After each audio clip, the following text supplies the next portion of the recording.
Hi Mutharamman Dussehra பக்தர்கள் அத்தனை பேருக்கும் என்னுடைய வணக்கங்கள். 2-3 வீடியோ போட்டிருந்தேன். தசரா விரத விதிமுறைகள் எப்படி எப்படி இருக்கணும், எப்படிலாம் இருக்கக்கூடாது, எந்தெந்த விஷயத்துக்கு எப்படி எப்படி முறைப்படி பண்ணலாம், அந்த மாதிரி வீடியோ போட்டிருந்தேன். நிறைய கமெண்ட் பண்ணியிருக்கீங்க, நிறைய கேள்விகள் கேட்டிருக்கீங்க. அத்தனை கேள்விகளுக்கும் நான் வந்து கமெண்ட்லேயே ரிப்ளை பண்ணியிருக்கேன்.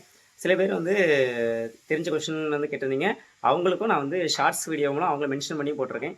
இன்றைக்கும் அதே மாதிரி நிறைய கேள்விகளோடு தான் வந்திருக்கேன். அதாவது என்கிட்ட கேட்ட கேள்விகளோட வந்திருக்கேன். ஒரு செட் ஆஃப் கொஷின்ஸ் அவ்வளோதாட்டி எழுதி கொடுத்துருக்காங்க. அது அவ்வளோத்தையும் உங்கள் முன்னாடி சொல்கிறேன். வீடியோக்குள்ள போகலாம்.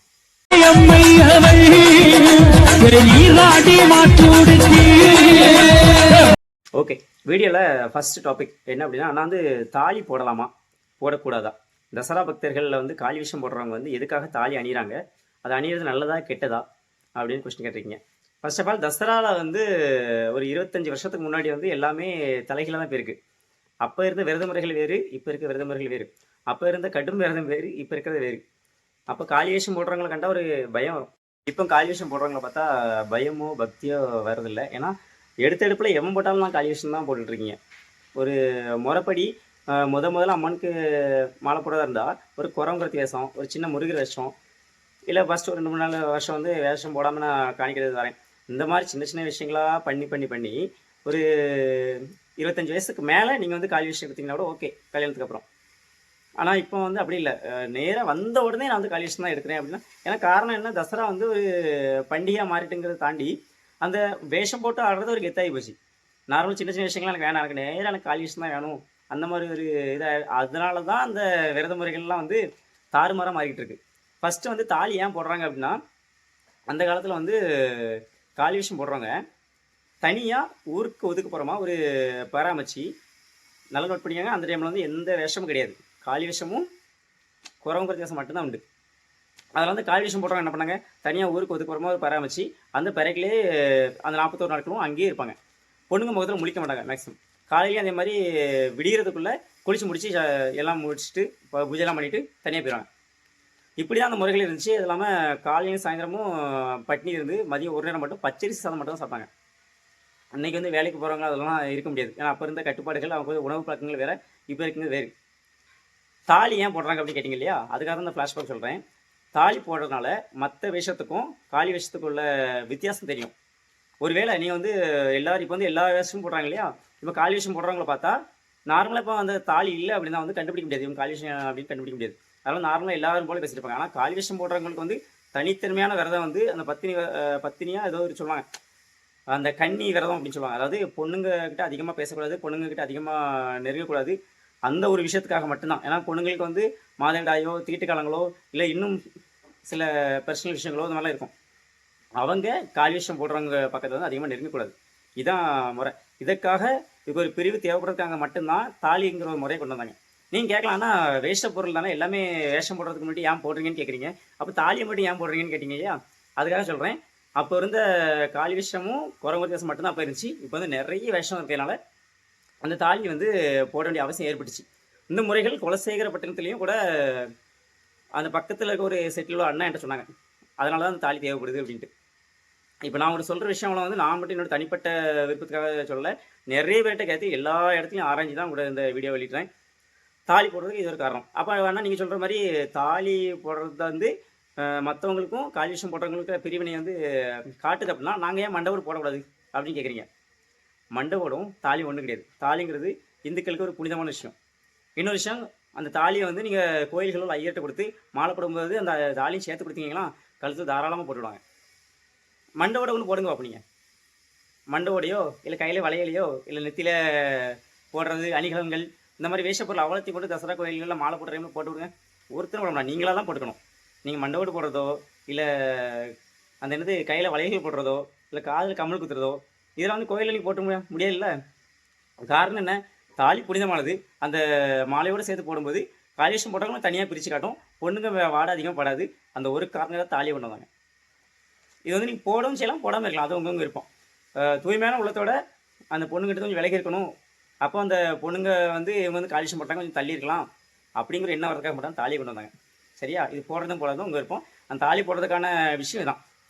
அடுத்து ஓகே சாரி அடுத்து காளி பூஜை. ஆனால் காளி பூஜை வந்து எப்போ வைக்கலாம்? அதாவது தசரா கோயிலில் போய் தீர்த்தம் எடுத்துகிட்டு வந்து அதுக்கப்புறம் வைக்கலாமா? இல்லை காளி பூஜை வச்சுட்டு நம்ம வந்து தீர்த்தம் எடுக்க போகலாமா அப்படின்னு கேட்டிங்கன்னா, இதுக்கு வந்து 2 விஷயங்கள் இருக்குது. ஒன்று வந்து குலசேகரப்பட்டினம் தசரா கோயிலில் வந்து முத்தாரம்பாளுக்கு வந்து ஒரு நாளுக்கு முன்னுக்கிட்டே வைப்பாங்க. அதாவது தசராவுக்கு கொடியேறதுக்கு ஒரு நாளுக்கு முன்னாடியே வைப்பாங்க. காரணம் என்ன அப்படின்னா, அந்த 10 நாளும் அம்பிகை வந்து காளி வேஷத்துல இருப்பாங்க. உள்ள அவளை அழைச்சிட்டு வந்து அந்த 10 நாளுக்கு முன்ன வந்து இருக்கணும் அப்படிங்கிறதுக்காக ஒவ்வொரு நாளும் ஒவ்வொரு குளத்துல ஏறியா இல்லையா? அதுக்காக ஒரு நாளுக்கு முன்னாடியே காளி இது வச்சிருவாங்க. ஏன்னா அந்த 10 நாள்லயும் 10 கோலத்துல இருப்பா. அதுல வந்து மகிஷாசுர மர்த்தினியிலிருந்து சிவன் பார்வதியிலிருந்து அந்த சரஸ்வதி கோலம், முருகர் கோலம் எக்கச்சக்கான கோலங்கள் வருவா 10 நாளும். அந்த டைம்ல நம்ம காளியை வந்து அழைச்சி வைக்க முடியாது. அதனால ஒரு நாளுக்கு முன்னாடியே கடற்கரையிலேருந்து காளியை அழைச்சி கொண்டு வந்து முத்தாரம் கோயிலில் வந்து வச்சு அந்த இது வழங்கிடுவாங்க. ஆனால் நம்ம தசரா பறையில் எப்படி பண்ணோம் அப்படின்னா, கோயிலில் போய் தீர்த்தம் எடுத்துகிட்டு வந்து அதுக்கப்புறம் காளி பூஜை வைக்கிறது வந்து சிறப்பு. நிறைய பேர் கேட்டிங்கன்னா அவனை சொல்லுவாங்க கோயிலே அப்படி தான் வைக்கிறாங்க, நீ என்ன புதுசாக எழுதான்ட்டு. இல்லைங்க, அது தசரா பறையை வந்து நம்ம அம்மாள் வந்து நிற்கணும். காளி பூஜைக்கு காளி வந்து இறங்கணும். அதுக்காக தான் குலசையில் போய் தீர்த்தத்தை வந்து அவளை அழைச்சி கொண்டு வந்து பறையில் வச்சு அதுக்கப்புறம் காளி பூஜை எடுக்கிறது. இது அவங்கவுங்க தனிப்பட்ட விருப்பம். நான் வந்து அந்த முறைகளை மட்டும் தான் சொல்கிறேன். இதில் தவறு உங்களுக்கு எதுவும் தெரிஞ்சுன்னா மன்னிச்சுக்கோங்க. எனக்கு தெரிஞ்ச முறைகளை சொல்கிறேன். நான் வந்து கோயில்கள்லையோ அது பக்கத்தில் வந்து கேட்டு அது மூலமாக தெரிஞ்ச விஷயத்த சொல்லிட்டு இருக்கேன். அப்படி பண்ணால் உங்களுக்கு வந்து அந்த காளி இன்னும் கொஞ்சம் அந்த அம்மனை அழைச்சிட்டு வந்து நீங்கள் காளி பூஜை வைக்கும்போது இன்னும் துடியாக அவங்க மேலே இறங்குவா. அந்த மக்களுக்கு வந்து இன்னும் கொஞ்சம் பரவசம் கொடுக்கும். அதுக்காக தான் சொல்கிறேன், வேறு விஷயம் இல்லை. அடுத்த கொஸ்டின், மண்டவோடு மாலை. இந்த டாபிக் வந்து கிட்டத்தட்ட ஒரு வாரமாக நான் வந்து சொல்லிக்கிட்டே இருக்கேன். இன்ஸ்டாகிராமில் போடுற வீடியோ வந்து 1.5 லட்சம் பேர் பார்த்துருக்கீங்க. இந்த வீடியோவை அவ்வளோ கமெண்ட்ஸ், நல்ல கமெண்ட்ஸ் வந்திருக்கு. அதுலேயும் ஒரு சில பேர் வந்து நெகட்டிவ் கமெண்ட்ஸ் பண்ணுறவங்க பண்ணிட்டு தான் இருப்பாங்க. நீ என்ன பெரிய இதுவா, நீ அப்படி தான் சொல்லுத, நாங்கள் எங்கள் இஷ்டத்துக்கு மண்டபோடு போடுறோம் அப்படின்ட்டு. தாராளமாக மண்டபோடு போட்டுக்காப்பா. நான் என்ன சொல்கிறேன், ஒருத்தன் கேட்டான், முத்தாரம் வந்து சொல்லு நான் வந்து மண்டபோடு போடாமல் இருக்கேன் அப்படின்ட்டு. ஏன்னா இதுக்கெல்லாம் மாடா முத்தாரமாக வருவா? அவளுக்கு வேலை இல்லையா? இல்லை தெரியாமல் தான் கேட்கேன். உனக்கு நீ மண்டபோடு போடு, போடாமல் இரு, நீ இதை கட்டு அதை கட்டுன்னு இது சொல்லக்கு முத்தாரமாக வேண்டிய அவசியம் இல்லை. உன் மனசில் உண்மையான அளவுக்கு தூய்மையான பக்தி இருந்தால் நீ போடாமல் இரு. இல்லை எல்லாரும் போடுறாங்க, நானும் போடுறேன். எல்லாரும் போடுறாங்க, நீ அப்படி இருக்க. மற்றவங்க எல்லாரும் கஷ்டப்பட்டா நீ கஷ்டப்பட ரெடியாக இருக்கியா? அப்போ நான் என்ன சொல்கிறேன், மண்டவோடு மாலை போடுறத வந்து தவறுன்னு நான் சொல்லலை. உன் மனசு தெரிஞ்சு அம்மா என்ன சொன்னாங்கன்னா, அண்ணே மண்டவோடு போடுறேன், நீ சொல்கிற மாதிரி எல்லாத்தையும் எல்லா விஷயத்தையும் நான் தவிர்த்து தான் இருக்கேன், ஆனால் ஆத்தா என் மேலேருந்து இறங்க தான் செய்தா அப்படின்ட்டு. ஒரு விஷயம் தெரிஞ்சுக்கா, ஆத்தா வந்து அவளோட பிள்ளை தான். நீ மாலை போட்டிருக்க, நீ உன் மாலைக்கு கலங்க ஏற்படக்கூடாது, தான் பிள்ளை யாரும் தப்பாக பேசிடக்கூடாது, அவனுக்கு சாமி வரலன்னு சொல்லிடக்கூடாதுங்கிறக்காக அந்த அருள் அவனுக்கு கொடுக்க தான் செய்வான். எந்த விஷயத்தில் அவனை கைவிடும் அப்படின்னா, நீ ஒரு வேண்டுதல் வச்சிருப்ப, தாய் எனக்கு இந்த விஷயம் நடக்கணும் அப்படின்ட்டு, அப்போ உன கைவிடுவான். இதுதான் காரணம். நீ எந்த விஷயம் நினச்சி மாலை போட்டிருக்கியோ, ஒரு விஷயம் நடக்கணும், எனக்கு இந்த கஷ்டம் தீரணும்னு நினைக்க பாரு, அந்த விஷயத்தில் கைவிட்டுருவான். அதுக்கப்புறம் நான் முத்தாரம்மனுக்கு மாலை போட்டிருந்தேன், அதனால் எனக்கு எதுவும் நடக்கலை அப்படிலாம் வந்து புலம்பிட்டு இருக்கிறதுல எந்த வித அர்த்தமும் இல்லை. நிறைய பேர் வந்து நிறைய கஷ்டத்துக்காக மாலை போடுறீங்க. அவங்க கஷ்டத்துக்காக மட்டும்தான் மாலை போடுறீங்க. அந்த கஷ்டம் தீரணும், அந்த கஷ்டத்துலேருந்து தீர்த்து வைக்கணும் அப்படின்னா தயவு செஞ்சு கொஞ்சம் அந்த மாலைக்கு மரியாதை கொடுத்து அப்படி இருங்க. இல்லை நிறைய பேர் சொல்லுவாங்க, ஆனால் பெரிய பெரிய செட்டில் பெரிய பெரிய காளிகள்லாம் மண்டோடு போடுங்க, அதெல்லாம் நீங்கள் சொல்ல முடியல அப்படின்ட்டு. எல்லாத்துக்கும் பொதுவாக தான் சொல்கிறேன். அவங்க சப்போஸ் நீங்கள் சொல்கிற ஆட்டில் வந்து தசரா முடிஞ்சு கூட அப்படி இருக்கலாம். என்ன சொல்கிறது, அந்த தெய்வீகத்திலையோ மற்ற விஷயத்துலையும் ஈடுபட்டிருந்தா அவங்களுக்கு அது பிரச்சனை இல்லை. உனக்கு நீ கஷ்டத்துக்குலாம் மாலை போடுற, அப்போ உன் கஷ்டம் தீரணுமா இல்லையா? அதனால் அந்த விஷயத்த வந்து தயவு செஞ்சு பண்ணாதீங்க. கொஞ்சம் முடிஞ்ச அளவுக்கு மண்டையோடு மாலையை தவிர்க்கிறது. நான் மட்டும் இல்லை, நிறைய யூடியூப் சேனலில் கூட பார்த்தேன். நிறைய பேர் கண்டிப்பாக இதான் சொல்லியிருக்காங்க. அதை யாருமே கேட்குற மாதிரி தெரியல. நிறைய கமெண்ட்ஸ் வருது. ஆனால் எங்கள் ஊர்லேயும் இப்படியும் பாடிட்டுருக்காங்க. உண்மை சொல்லப்போனால் எங்கள் ஊர்லேயும் போட்டு தான் இருக்காங்க. எல்லா ஊர்லேயும் நடக்க தான் செய்யுது. அந்தந்த செட்டிலோட தலைமை காளிகளில் தான் வந்து அதை வந்து சொல்லி புரிய வைக்கணும். மற்ற எல்லாருமே இந்த மாதிரி போடாதீங்க, கொஞ்சம் அம்மனுக்கு பக்தியாக உண்மையாக இருங்க. முத்தாரம்மன் கோயிலோட சத்சங்கம்னு ஒன்று இருக்குது. அது எத்தனை பேருக்கு தெரியும் தெரியல. அந்த கோயில் நிர்வாகத்துலேருந்து கூட இதான் சொல்லியிருக்காங்க, மண்டவோடு மாலைலாம் போட்டு அலையாதீங்க, நீங்கள் வேஷம் போடும்போது மட்டும் யூஸ் பண்ணிக்கோங்க, மற்ற டைமில் யூஸ் பண்ணாதீங்க அப்படின்ட்டு. ஆனால் கேட்குற மாதிரி தெரியல யாருமே. சரி, அந்த டாப்பிக்கில் வேணாம், அடுத்த டாபிக் போகலாம்.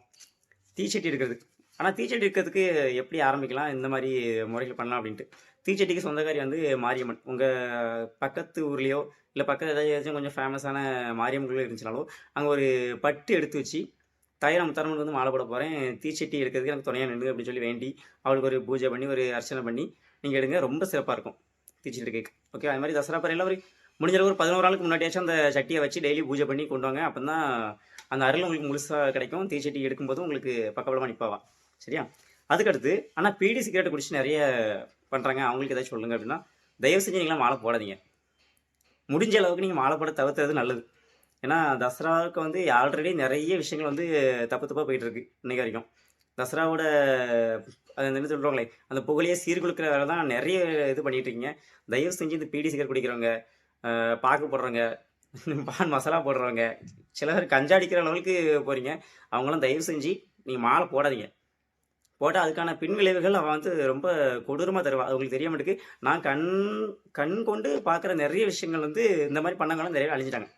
கண்ணு முன்னாடியே நெறைய கிறுக்கு பிடிக்கிறதோ, இல்ல அவங்கள இருக்கிறத ரொம்ப கீழ கஷ்டப்படுறதோ, சிலவங்க இறந்து போயிறதோ, இந்த மாரி நெறைய விஷயங்கள் ஆயிட்டு. ஸோ, அதனால நாம தப்பு பண்ணிட்டு, "என் ஆத்தா நீ காப்பாத்துறியே, நான் மாலை போட்டேனேன்னு" சொல்றதுல எந்த அர்த்தமும் கிடையாது. அதனால முத்தாரம்மனுக்கு மாலை போடுறவங்க தயவு செஞ்சு பீடி, சிகரெட்லாம் அடிக்காதீங்க. அப்படி அடிக்கிறவங்களா இருந்தா தயவு செஞ்சு மாலை போடாதீங்க. அதான் என்னுடைய தாழ்வான கருத்து.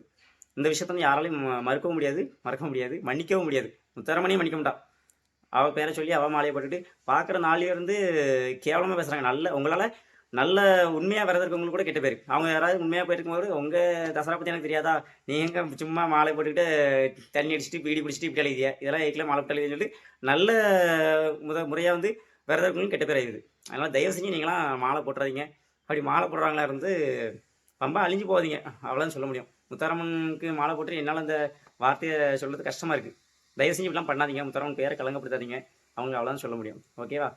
இன்னொரு வீடியோல சந்திக்கலாம். பாய்.